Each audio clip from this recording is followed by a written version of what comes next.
Welcome back to Just Chattin'. And this is the series of videos we do on Thursday and Sunday evenings for our own amusement. So, the last time we had gotten together, I mentioned that I was cramming as much into one video as I could because I knew that given, 4 days, Nutmeg and Ginger would resurface again, like a bad case of the hives, and we would have something new to deal with. And I didn't want to let things get so backed up that they stopped being timely. So, what's the new thing? The new thing is, in fact, an old thing. The Oprah interview, which, like Nutmeg herself, is the gift that just keeps on giving. So what we have now is a new wrinkle on that infamous statement of racism that Harry and Nutmeg allege came from the royal family. So when we get back,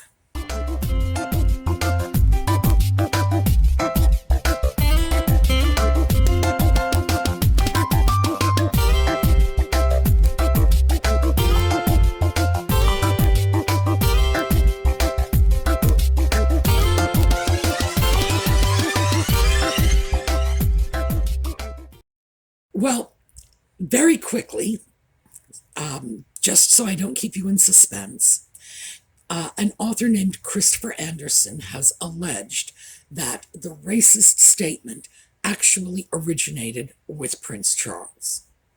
So, we have to go back and take a look at the Oprah interview, which I did. Yes, I watched it. Yes, it was painful, but it had to be done. Now, in that interview, Nutmeg began by dropping the bomb. In other words, she's the one who introduced this. She spoke about, and this is a quote, concerns and conversations about how dark his skin might be when he's born, referring to Archie. Oprah then asked, "Who is having that conversation with you?" What? Nutmeg says, "There are several conversations about it." Remember that. Oprah, my apologies. Quick digression. According to Oprah, that was supposed to be her name. Oprah, Ophra, is a common Hebrew woman's name, or at least it was around the time she was born. And she has said that was what her family intended to call her, but they just screwed up the spelling a little, and that's how she became Oprah, which is a totally unique name. So, good for her. So, Oprah then asked, "There's a conversation with you." Nutmeg says, "With Harry." Oprah then says, "And you're not going to tell me who had the conversation." And Nutmeg says, "I think that would be very damaging to them." Oh, really? Mentioning it is already more than damaging enough, thank you. Nutmeg subsequently says, "That was relayed to me from Harry. Those were conversations that the family had with him."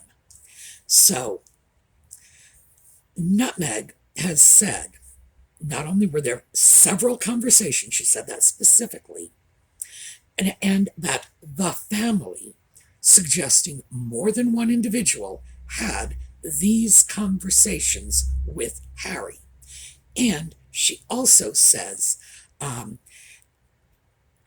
it was in tandem, meaning along with the conversation about Archie being made a prince, which, of course, he was not going to be made a prince because of the color of his skin, which is what she alleged in the Oprah interview. And it was very hard to see those as compartmentalized conversations. So she was pregnant with Archie at the time. Oprah then says, because they were concerned that if he were too brown, that would be a problem. We'll go back to that. Nutmeg says, If that's the assumption you're making, I think that feels like a pretty safe one. So she will not name names or give any specifics, but she invites Oprah to speculate. And when Oprah falls into the worst possible speculations, she confirms that that's the safe one. Back to what Oprah had said. Because they were concerned that if he were too brown, 2 points to Oprah for the proper use of the past subjunctive. And that leads me to believe that, difficult as this interview was for me, it was surely as difficult for Oprah, because that's a woman who speaks English. Imagine having to spend hours listening to Nutmeg's word salad when you're a person who can actually properly use the language. My heart goes out to Oprah. Harry then comes in at a later date. This is before the chickens, but Harry's in there. Harry says the conversation was right at the beginning of his relationship with Nutmeg. He says that twice. Right at the beginning, 2 times. And says it was a conversation. So, and why this is important will become clear, I hope. Now, as I said when the interview first surfaced, well, close to when the interview first surfaced, throwing out an allegation like this without any specifics, refusing to name the person, saying it was a member of the royal family, not revealing what they said, who said it. What you're doing is setting everyone up for suspicion. You are, in effect, calling each member of the royal family a racist. They are all guilty until proven innocent now. And this was an outrageous thing to do. Now, my personal belief is if any such conversation actually took place, I would suspect it would have been Princess Michael, who is a known racist, and unashamedly so.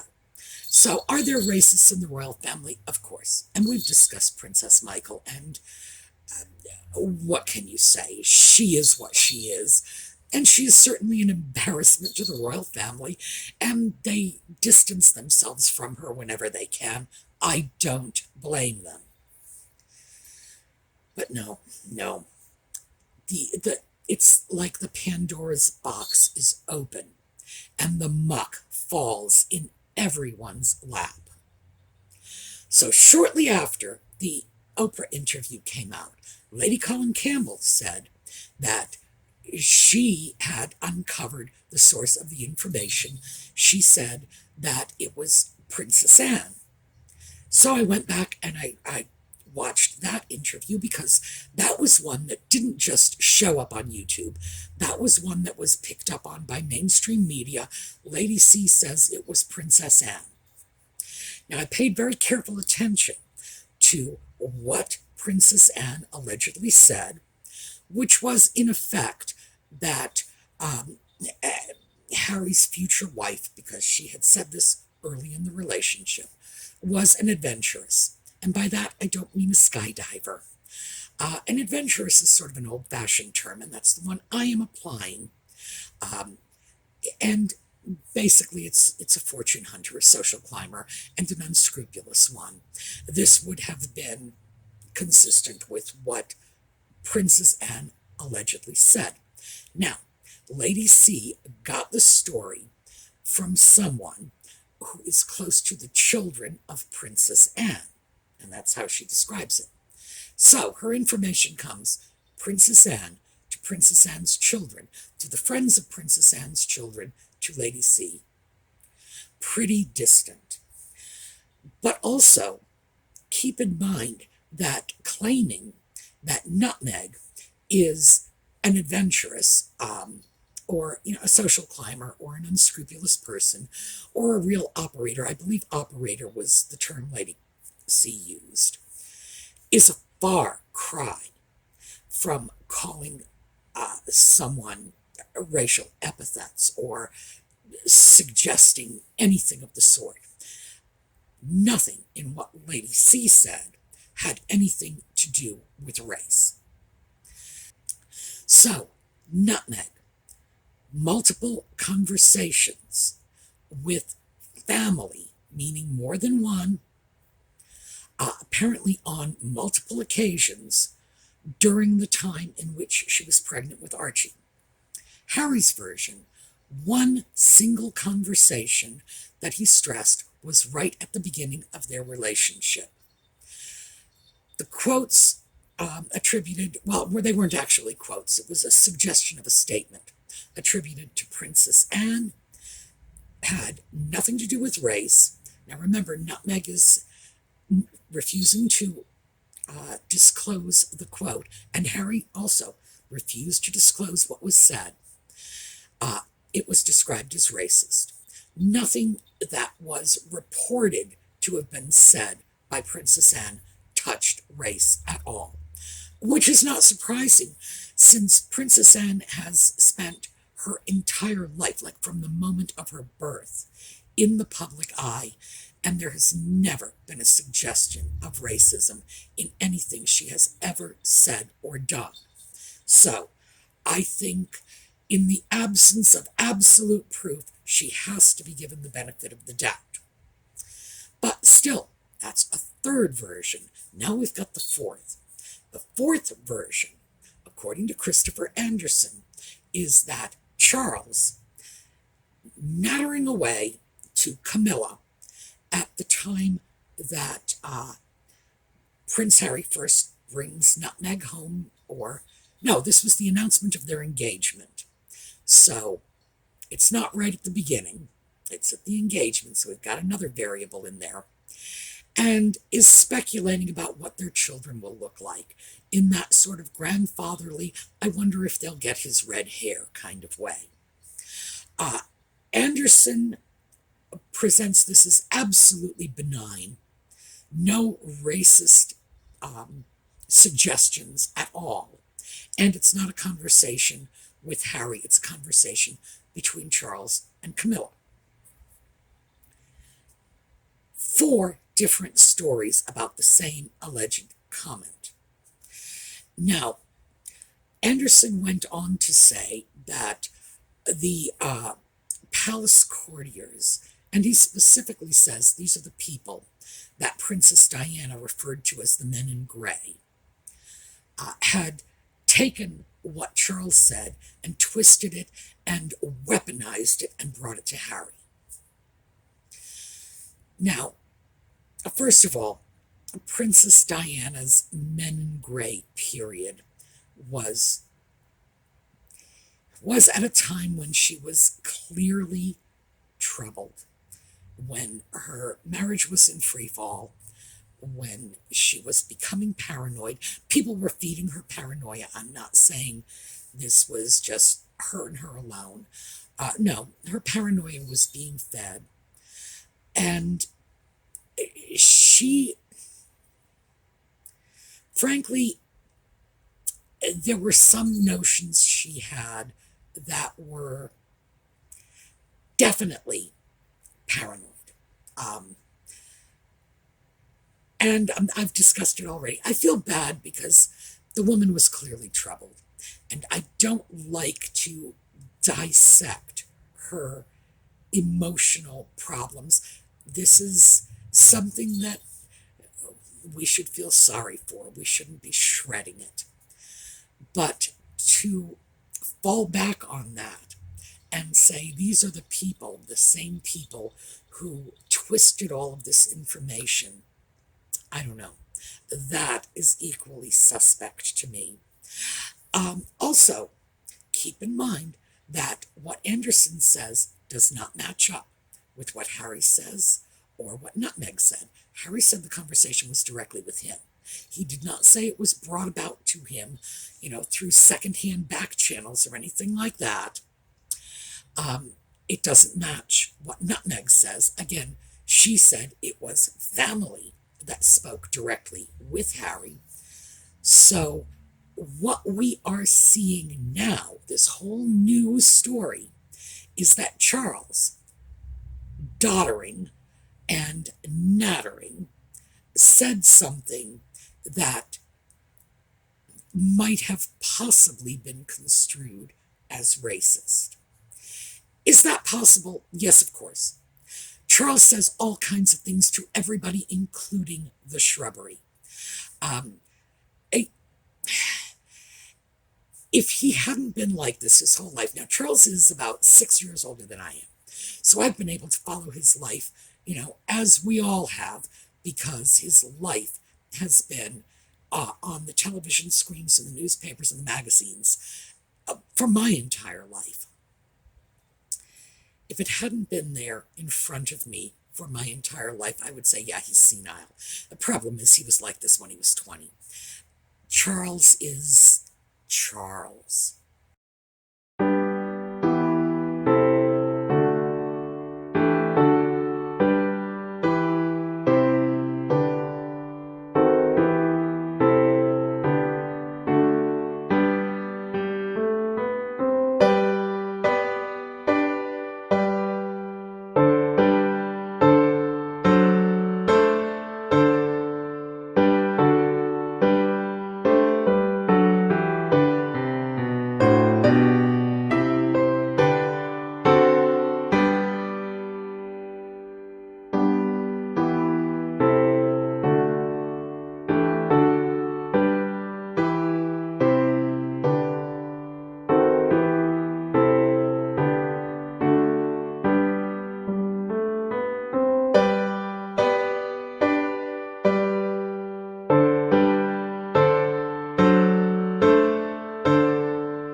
Now, is this the kind of person who might have said something very innocent that was later misconstrued? Of course.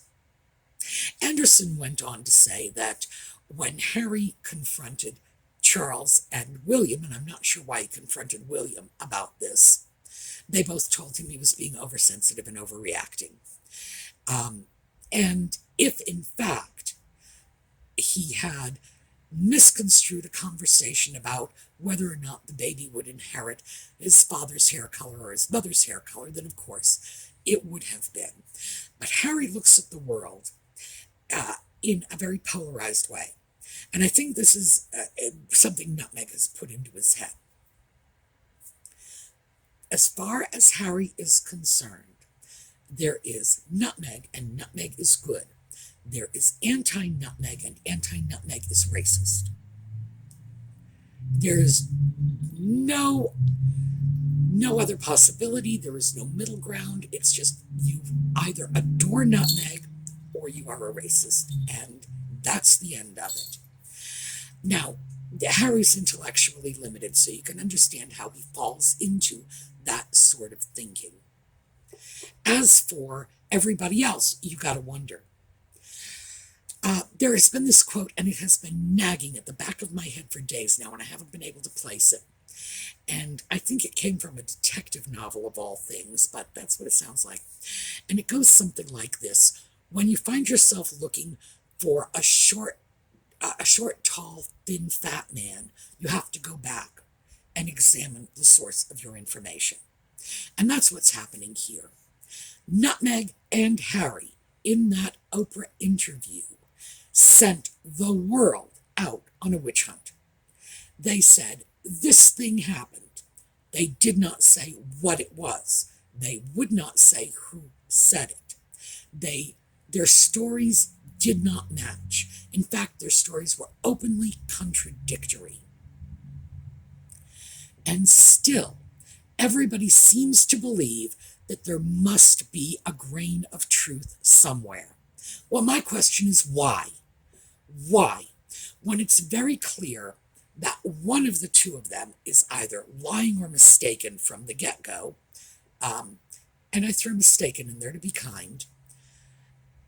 If you know that going in, why would you further make the assumption that something must have been said? I'm not making that assumption. Frankly, at this point, I don't believe anything was ever said to anybody. Somebody probably looked at Harry one morning and said, "Hi, Harry, how are you?" And he went back and told Nutmeg, and she said, "I can't believe they're talking about the color of my baby's skin." I find that, well, not just as likely, but even more likely than any other scenario at this point. Because now everybody is trying to find something that probably doesn't exist. And what happens when you're looking for something that doesn't exist is you dig something out, you dress it up in whatever costume fits your theory, trot it out and say, "Here you go." And at this point, I'm wondering who's going to be next. Who will they pull out of the woodwork next and say, "Well, this is the person who made that comment"? Is it going to be Catherine commenting on what color blouse Nutmeg wore one day? Is that going to be the racist remark? Is it going to be the Queen? Who is going to be next? Oh, and by the way, after the Oprah interview, Oprah's staff put out that Nutmeg and Harry both said that the racist comment did not come from the Queen or Prince Philip. I thought that was very interesting. So that's just a little aside, that they went out of their way to exonerate the Queen and Philip, but no one else in the family. So this is what we are left with, this smelly bit of contradictory stories, one after another, that is still to this day, and we're like 8 or 9 months later, encouraging people to pull the most innocent and innocuous conversations, pull them out of context, throw them before the public, and say this was it. This was the racist remark. Well, here's my take on it. There was no racist remark. We know that the Oprah interview was full of outright lies, exaggerations, misrepresentations. If you follow this particular section of the interview, you can clearly see that Nutmeg is throwing out accusations by way of inference, implication, innuendo. She's implying, Oprah's inferring, innuendos. It's like nothing is really being said until it's all over and done with. And you suddenly find that even though no real information, nothing tangible, nothing verifiable, nothing at all really has been said, was the royal family's a bunch of racists. Very, very clever, wouldn't you think? I think so. So my position is, with all the lies and all the exaggerations and all the distortions of fact in that interview, why are any of us even believing there is the tiniest grain of truth in this? It's not even as if Harry and Nutmeg's story agree with each other. They don't. So, I'm ruling it out. I'm taking it off the table. No, nothing like that ever happened. Period. End of story. So, that's what I have for you today. We are probably not through with this, because when you throw a bomb like that out, people are going to keep looking. They are going to try to make sense out of it. There's no sense to be made out of a story that is a fantasy. It's making sense out of nothing, because I don't believe anything like this ever even happened. Period. All right. We are going to resume the weekend with our thrifting videos, and I will see you folks on Sunday evening, and that's like 3 days from now. So, boy, imagine how much more trouble they can get into in the next 3 days. And on our way out, you know what? Let's take a look at Prince Charles again, because I gotta say, I can't say I'm looking forward to him being on the throne, because that means I would be looking forward to the death of his mother, and I'm not. She's been queen my whole life, and I just assume she stayed queen until I'm long dead. But I do have to say, when Charles does hit the throne, there are going to be fun times for all, because sometimes I look at the sky and I just see Mad King George all over again, minus the revolution. And that is going to be a real hoot. So, we're going to go out, we're going to take a look at our Charles slideshow again, and I will see you all this weekend and again Sunday night. So, have a terrific day.